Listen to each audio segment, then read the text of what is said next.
Although it's been a busy news week here at GaySocialites.com, one story seemed to dominate. And when it ran on our sister site, QueerPlanet.net, it took the top spot there too. Stay tuned to find out which story wins the popularity contest.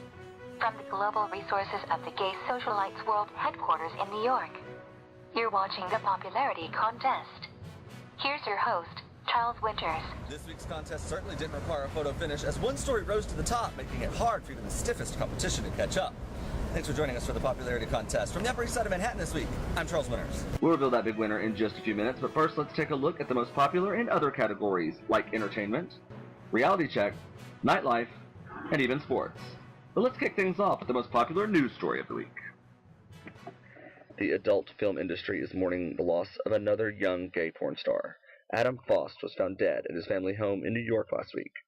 Details about the death of the 38-year-old award-winning gay escort have not been revealed. However, former porn star Will Clark blogged that Faust died between Wednesday night and Thursday morning when his family found him. Will also expressed concern about the use of crystal meth among porn stars, calling it a, quote, silent epidemic that has, quote, been killing the men in our community. Clark also wrote that Faust died of a heart attack. However, medical examiners have not issued an official cause of death. In this week's most popular entertainment story, we find two straight actors filling some pretty gay shoes. Michael Douglas is currently shooting a flick for HBO, playing Las Vegas entertainer Liberace.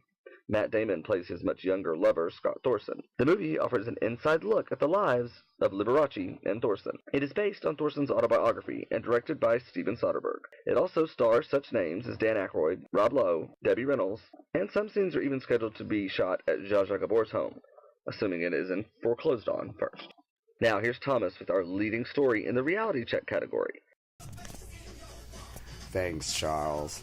Thomas is a little tied up at the moment, so this is Amanda taking over. So just when you thought it was safe to go back outside, RuPaul and her little queens are back, this time with an all-star season. The cast leaked online a day before the official announcement was made on Logo. So which 12 girls will be re-revving their engines for a chance to be America's next top drag queen again? Well, they're Pandora Box, Nina Flowers, Alexis Mateo, Latrice Royale, Raven, Tammy Brown, Mimi I'm First, Chanel, Chad Michaels, Yara Sophia, Jujubee, and GaySocialites.com citation winner Manila Luzon. Even though I'm bitter for not being included, expect GaySocialites.com to become Drag Queen Central once the show airs in October. Now I'm going to find myself a little drinky poo and send you right on back to Charles. Mwah. Thanks, Amanda, for stepping in. You're always there when we need you. And good luck, Thomas. Oh, yeah, and... Thanks, Thomas. Good job breaking that story. Those Drag Race fans sure have been singing your praises this week. We've got the top story coming up in just a moment, but first Joshua Shawn takes us out to Fire Island to tell us how a current event made an old story popular again. And Kevin Novinsky's got this week's top nightlife story in the Daily Dap. Over the past week, I've watched Williamsburg's top gay gathering place flip-flop right before my eyes. Sugarland has gained the reputation as the East Brooklyn hot spot, able to attract Manhattanites by booking the city's local nightlife celebrities with a laid-back Brooklyn attitude. As I reported in Daily Dapper, by midweek, some of Sugarland's management and roster of performers had hit the door. Some by choice, others were given the boot. It was apparent that an air of change had come about from this one-time hotspot. Sugarland had also lost its chill attitude. By Friday, it felt like a completely different joint. When it comes to nightlife talents, they will play to you, but the key to making it a success is for you to play back. While not confirmed, it appears the owners of Sugarland seem more interested in helping the establishment roll over, possibly in hopes that a developer buys the land, as yuppified apartments reshape the former rundown industrial park. Those aforementioned owners have a backup plan, hoping to bring another one of their Brooklyn bars out of the closet. The problem is that their other joint, called The Cove, might not be easy welcomed into the community. You can find out what led to that opinion and get more details on this week's casualties at Sugarland by clicking Daily Dapper in the Hot Topics cloud located in the column on the right side of any page at GaySocialites.com. Now, here's Joshua Shawn, who is standing in for Ian in the archives.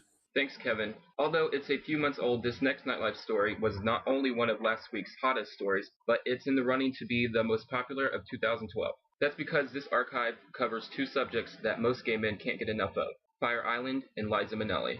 In April, we were proud to be the first to report that Nardisio would do something that no one else had done before: book Liza on Fire Island. That story spread like wildfire.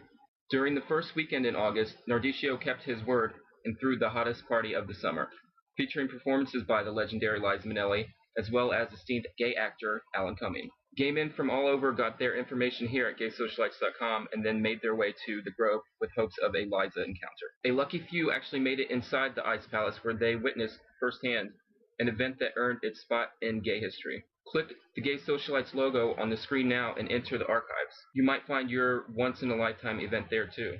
Filling in for Ian in the archives, I'm Joshua Sean.